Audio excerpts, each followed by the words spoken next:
Happy October! Like I said last year, I would be discontinuing Monster Madness as a 31-day marathon. Instead, I would be making more videos spread throughout the year, and that's exactly what I've been doing with weekly movie reviews all year long.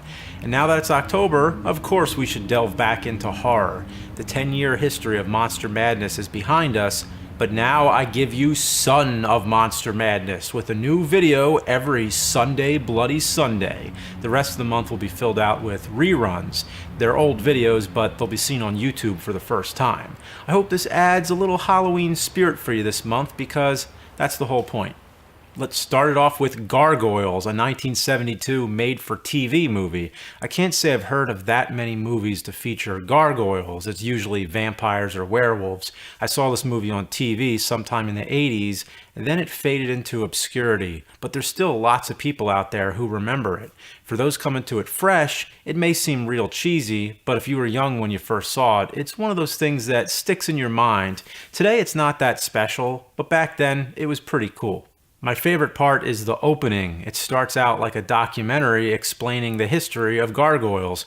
Basically, according to the film, they're the army of Satan who are reborn every 600 years to battle humans for supremacy of the world, because for Satan, having only hell wasn't enough. I like all the artwork and stock images, and the narrator voice plays it straight like it's something you'd watch in school. Then it cuts to this green, slimy title that lets you know the movie itself will not be as serious.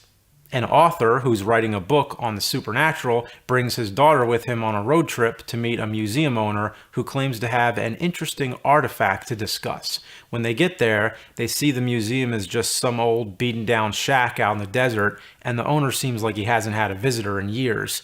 He shows them the artifact, which is a gargoyle skeleton. The author laughs him off and tries to leave, but soon the shack is ambushed by the gargoyles, presumably. They're off camera, but we hear wings flapping. The shack gets lit on fire, the owner dies, and the father and daughter escape. A bunch of other stuff happens. They go to the police, who blame a group of motorcycle riders as being responsible for the arson, but those gar things, as they're once called, show up, and in the final act, hold the father and daughter captive. They want the humans to educate them and to coexist, but that plan falls flat. The plot is pretty generic, and the movie abruptly stops without an ending, as if they left it unfinished, or it was meant to be a cliffhanger for part 2, which never happened. But it doesn't even feel like a cliffhanger. It's like the movie just stops. But let's talk about these gargoyles. Obviously, they're actors in suits and prosthetics. They sort of remind me of the flying monkeys in Wizard of Oz, except you never see a gargoyle fly until the very end. On one hand, they look kind of silly, but also appealing in the same way as classic monsters like Creature from the Black Lagoon. And it's pretty good considering this was made for television, which in those days didn't have the same kind of budget that television has now. The gargoyle effects were created by Stan Winston and won an Emmy. Lots of times the gargoyles are shot in slow motion, which may seem like an odd choice, but somehow it creates a spooky effect. When you see that weird, choppy slow-mo accompanied with that steady drone and weird sound effects like it's just creepy. These are the only parts I can vividly remember seeing as a kid. As an adult, I can understand why, because it's so odd. The lead gargoyle was played by a football player, Bernie Casey, but little known, he was voiced by Vic Perrin, who did the control voice for the intro of The Outer Limits. I don't have much else to say about this movie. It's getting harder for me to find films that overflow me with insightful thoughts to pour out, but the things I wish to say don't need many words. It's just that for those who saw it as a kid, Gargoyles is a film that brings you back to a simpler time when a person in a monster costume was scary.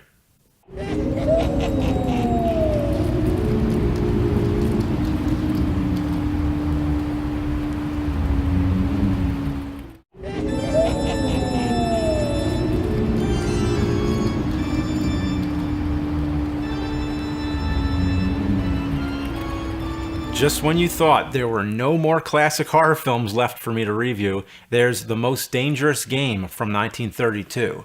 The best way I can describe this is, it's like The Old Dark House combined with Predator. I'll explain. Imagine if you took the plot of The Old Dark House, with people stranded having to spend the night in a creepy old house, but the house is a castle straight out of Dracula with archways and candles, and the host is a count. Basically, if you took Dracula and made him a regular human, not a vampire. And the castle is on a tropical island, so now it's also a jungle adventure. The Count sends his guests out into the jungle to hunt them for sport, and that's where the predator aspect comes into it, because of all these stalking scenes. But the jungle is the same jungle set from King Kong, plus the same cast, Fay Wray and Robert Armstrong are in it, with the same composer, Max Steiner, and the same producer-director team of Marion Cooper and Ernest Schoedsack. Basically, when RKO was making King Kong, they were also making The Most Dangerous Game at the same time. Don't you think it was enough to make one masterpiece? Like, how could you focus on making this movie when you were also making King Kong? Kong was a huge monumental leap in film evolution. The Most Dangerous Game was also a success, but more modest, and nobody talks about it as much today. It was based on a book by Richard Connell from 1924. The film helps create all the classic horror tropes. Robert Rainsford is the last survivor of a shipwreck who gets stranded on an island. He arrives at the castle and right away meets a mute servant named Yvonne who does nothing but stare creepily. This was the same year as The Old Dark House, with the mute servant Morgan, played by Boris Karloff. Today, everyone knows this cliche of the creepy butler or the villain's henchman, the Renfield to Dracula, the Fritz to Frankenstein. Then the Count, Zaroff, descends the staircase, which is the way they always have to appear. They can't just open a door and say hi. They have to show up elegantly at the top of the stairs to look sophisticated and powerful. There's always shadowy close-ups of his face, and everything he says has a sinister subtext, like, "The pleasure is all mine." He's played by a guy named Leslie Banks, but man, would this have been a perfect role for Bela Lugosi, or if it was made a decade or two later, Vincent Price. Also staying at the castle are a brother and sister, Eve and Martin, Fay Wray and Robert Armstrong, who just happen to have been shipwrecked too. But soon it becomes apparent that it's no coincidence. After Martin goes missing, Rainsford and Eve sneak into the basement, lit only by candle, which is basically every horror movie ever made. Then they're shocked to see an old decapitated head on the wall, which was pretty gruesome for 1932. Then they find Martin's dead body and realize that Zaroff's whole plan is to cause ships to crash by moving the channel markers, luring people in for prey for his big hunting game. He has a huge passion for hunting, but after hunting every kind of animal, he got bored and moved on to people. The head on the wall is one of his trophies. One of these props actually went up for auction in 2003, but I haven't been able to find the same prop in the movie. Maybe it's there, I just haven't been able to verify it. The one seen in the close-up is clearly a different head. I could accept the hair on the prop went missing, but the mouth is closed when the one in the movie is showing teeth. I also heard that the scene was considered so gruesome, just the idea of dead people being mounted on the walls was enough for them to have to cut the scene shorter. And this prop head does seem to appear on the press book, so it's possible it was cut from the film. Then Zaroff sends Rainsford and Eve into the jungle, giving them a head start, hunting them only from midnight to sunrise. The game is simple. They have till morning to survive, and if they last that long, he'll let them go. There's multiple phases. First, Zaroff uses a bow and arrow, then a rifle, and then he unleashes a bunch of hungry dogs. Rainsford and Eve have to think of many ways to outsmart him, like setting up a trap using vines and tree trunks. They also lead him into a foggy swamp, hoping he'll lose sight of them. Once they're in the fog, that's when you realize they're using the same set as King Kong. They even run across the same fallen tree. You almost expect Kong to show up and eat Zaroff. There's nothing else I can say without over-explaining it or spoiling it. You should see it for yourself. It's only an hour long. It's totally worth it, not just for the historical aspect and seeing those early horror tropes at play, but it's still a good movie full of suspense. It seems to study the relationship between the hunter and the hunted. It asks the question, what would it be like if you were the prey? All around, it's well made and is an underrated classic from the golden age of horror.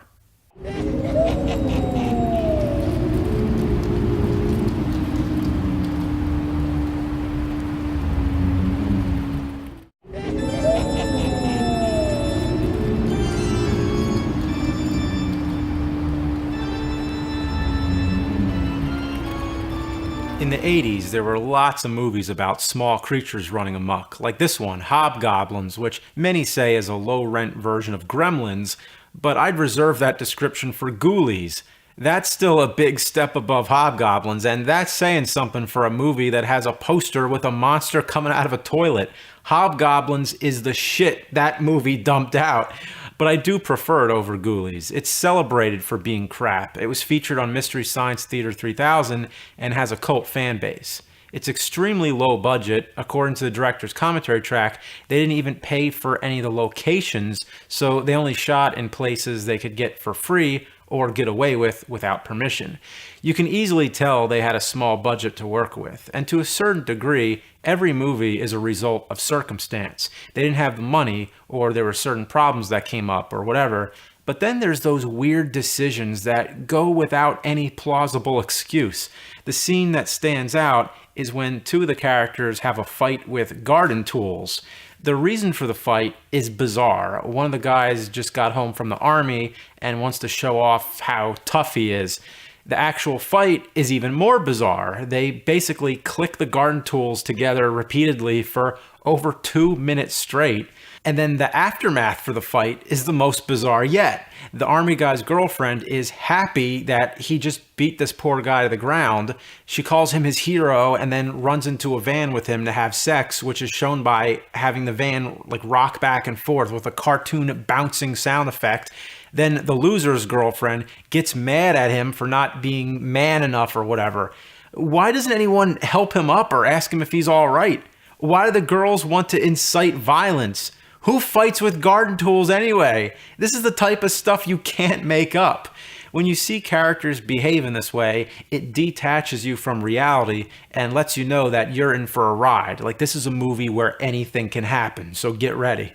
Naturally, the main reason you'd watch a movie like this is for the creatures. For the first 30 minutes, the hobgoblins are not shown, even though there's plenty opportunities. It seems like it's going to be one of those films that keeps them to a minimum to hide the poor special effects. But then, all of a sudden, there they are, and your first sight of them is in close detail and lasting long enough to notice every flaw. To be honest, I think they look pretty cool. The only problem is the movement, or lack of. They're basically just like stuffed toys, and if they sold toys of these, I'd want one. The only way they move is by the puppeteers jiggling them around, and sometimes it's just the actors moving them. It looks real funny.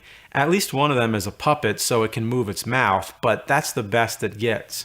With all the screen time the hobgoblins get, I'm surprised that not once have I ever noticed a puppeteer's hand.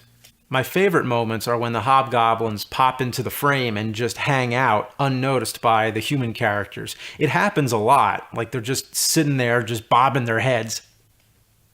The effects artist said that the idea was to make something that looked like a hybrid between the two types of gremlins, the Mogwai form and the post-metamorphosis form. But to me, they remind me more of critters, especially since they come down in a spaceship. The gremlins were repelled by bright light, but the hobgoblins are attracted to bright light. At least that's what you're told, but it doesn't seem to affect the plot much. Another fun fact is that the growling sounds the hobgoblins make is from a pit bull, but it was a test recording for Gremlins that was never used, so Hobgoblins literally uses leftovers from Gremlins. Other than that, there's no more similarities. The real strange thing is that the hobgoblins have the ability to make people's fantasies come true, but something in the fantasy goes wrong and kills them. So that's how the hobgoblins kill people, through their minds. It's a concept that is overly complicated for a movie of this nature. For example, there's a guy who keeps calling a sex hotline. One of those scenes was cut from the Mystery Science Theater version. But anyway, the girl on the phone magically appears before him and leads him into his car, where she tries to push him off a cliff. This whole fantasy thing is a lot to grasp, when just having a bunch of monsters running around would have been enough. But every weird idea the movie has to offer seems to culminate in one 20-minute scene at a nightclub called Club Scum. I don't even know where to begin. There's a waitress with a Marge Simpson hairdo who also dances on stage. There's a generic band that gets way too much attention. Like, did we need to hear the whole song? Then more weird fantasies happen. The army guy starts throwing grenades and eventually gets himself blown up. It just moves from one thing to the next, all within the same location. The director, Rick Sloan, seems very aware of how ludicrous the film is. On the commentary track, he points out all kinds of continuity errors that I would have never noticed. He seems to understand the cult fan base. With some directors, that's not the case. The director of Troll 2 seems to get kind of offended when people call it the worst movie. At least that's the impression I get from the documentary Best Worst Movie. He doesn't seem to go along with the perception of it being so bad it's good. But with Hobgoblins, Rick Sloan totally gets it. A sequel was made in 2009, which retains the same sloppy, low-budget feel. What I'd like to see is all these different small creatures join forces or fight. Ghoulies versus Hobgoblins versus Munchies versus Freddy Freaker. 1-900-490-FREAK. 1-900-490-FREAK.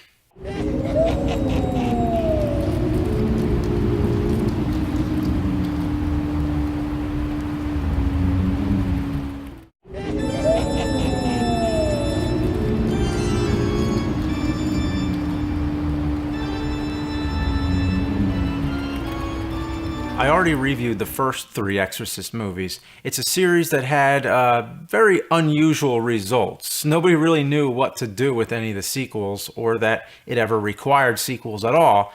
But then came along a prequel in 2004. This would address what happened with Father Merrin before the first film. The opening scene when he's digging in Iraq and finds the demon statue implies that he's seen it before somewhere, and when he performs the exorcism on Reagan, we can tell this is not the first time he's done this. And in the book, it's told that he once battled the demon in Africa. So to me, the idea of a prequel was very welcome. Yes, I love the character of Father Merrin, and of course I'd want to see a whole movie dedicated to him and the events before The Exorcist.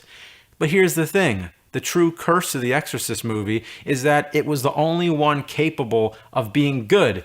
Every sequel had some horrible fate. Exorcist 2 was one of the worst sequels ever made. Exorcist 3 had moments where it was great, but it was so mixed. And the prequel, well, when the studio saw the finished product, they scrapped it and started over again. They hired a new director and a new cast and made the movie a second time. It was released with the title The Exorcist: The Beginning, and it flopped miserably, both financially and critically. So, oops, they went back and released the first version, calling it Dominion, prequel to The Exorcist, and that version flopped too. So, I don't know where to go with this. I'm kind of reviewing 2 movies here, but it's the same movie, just done twice. Oh, but of course you're probably thinking they must be totally different. Why else would you remake the same thing? I don't know, the same reason they remade fucking Psycho. No, this is a different situation. In fact, it's probably the only situation I can think of where something like this happened in this same way. Halloween 6 had alternate scenes shot, but this, the whole movie was reshot. Well, I guess I'll start by talking about Dominion, even though it was released after it was the first to be made. Father Merrin is played by Stellan Skarsgård, and there's a really interesting fun fact here. In The Exorcist, Merrin is played by Max von Sydow, who was only 44 years old at the time it was filmed. They used makeup to make him appear older. At the time the prequel was made, Skarsgård would have been about 53. That's definitely a rare situation when an older actor is playing the younger version of a character and the younger actor is playing the older version. Anyway, I find Skarsgård to be pretty damn good. At least this movie has a good lead. He's not the spitting image of Max von Sydow, but I can still accept him as the young Father Merrin. The main plot goes like this. During World War II, Merrin is forced by a Nazi officer into participating in the public execution of people in a small town. After that, he loses his faith, no longer a priest, and becomes an archaeologist. In Africa, he becomes involved in the digging of an underground church that somehow existed before Christianity and seems to have been buried deliberately. He discovers beneath the church is a crypt with demonic idols, a place of evil worship where people were sacrificed. The church was built on top to seal the evil in the ground, but this is only one small part of the movie. To describe the rest would mean having to walk you through every scene. Too much happens. There's tension with the natives who are afraid of what's going on, and even the military gets involved. And in the center of the whole thing, there's a young boy who's being treated for an illness, but it soon turns out he's possessed by the demon, of course. The name Pazuzu from the book is never mentioned, and not in the original movie either. Only Exorcist 2 got that part down. At the end, the boy becomes a hairless, levitating, diaper-wearing incarnation of evil. There's one tiny moment where a demon face appears over his real face. It's one of the worst effects I've ever seen for a movie that takes itself so seriously. It looks like Jim Carrey in The Mask. Somebody stop me! As expected, Merrin becomes a priest again and drives the demon out. Overall, it's a very forgettable movie. There's nothing that bad about it, and it does have some great acting, mainly from a supporting character, Father Francis, played by Gabriel Mann. He cries, he acts his ass off, but after it's all over, the movie feels empty and is not satisfying as a prequel to The Exorcist. Now, on to The Exorcist: The Beginning. Like I said, it's basically the same movie. The plot is almost the same, or let me put it this way, it goes from the same point A to point B, just takes a slightly different path to get there. The scenes are different, but they only support the same overall plot. Father Merrin is the only actor that's the same. The new actor playing Father Francis is nowhere near as good, meaning in this particular movie. There is a line of dialogue that stuck out to me that wasn't in the Dominion version, where it said the evil sanctuary was built on the spot where Lucifer fell from heaven. Just hearing that simple explanation heightened my interest. Otherwise, it's just an evil spot. Who cares? That's like any movie. But it's the spot where Lucifer fell. Like, okay, that makes it more unique. Also, the statue from the first movie makes an appearance. Wow, we needed that. The original movie sets up the idea that he saw this statue before. Now we actually get to see that happen. If this is an Exorcist movie, then yes, please give us more connections with the original movie. I'm in favor of that. The biggest change is the ending. The doctor character, Sarah, is the one who's possessed, and she actually takes on a similar appearance as Regan from the original. She spouts out vulgarities and climbs on the walls. It's like a breath of fresh air to actually see something that resembles an Exorcist movie.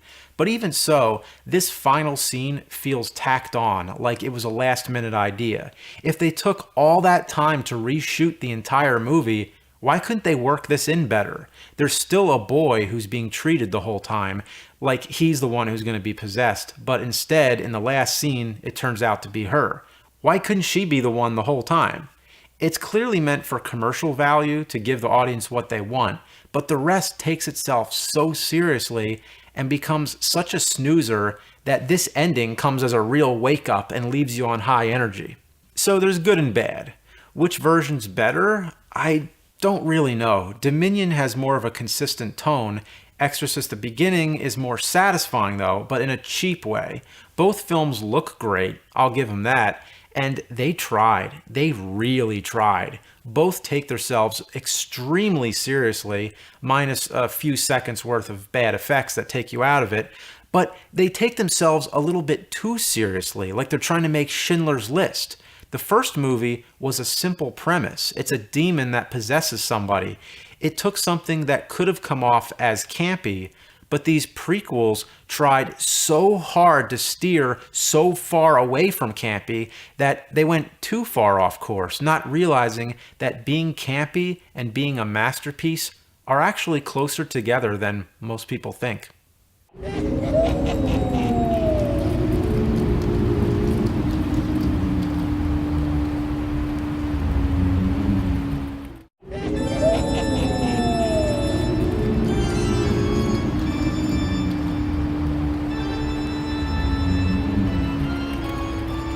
It's hard for me to get excited about new horror films. I feel like everything's been done already, but whenever I hear good things about a particular film, I see it eventually, and there's been a lot of good ones in recent years. If I had to pick just one, I'd go with Don't Breathe. With a title like that, it seems almost like a spoof of all those don't movies. Don't be afraid of the dark, don't go in the woods, don't go near the park, don't look in the basement, don't open the door, and this one, don't even breathe.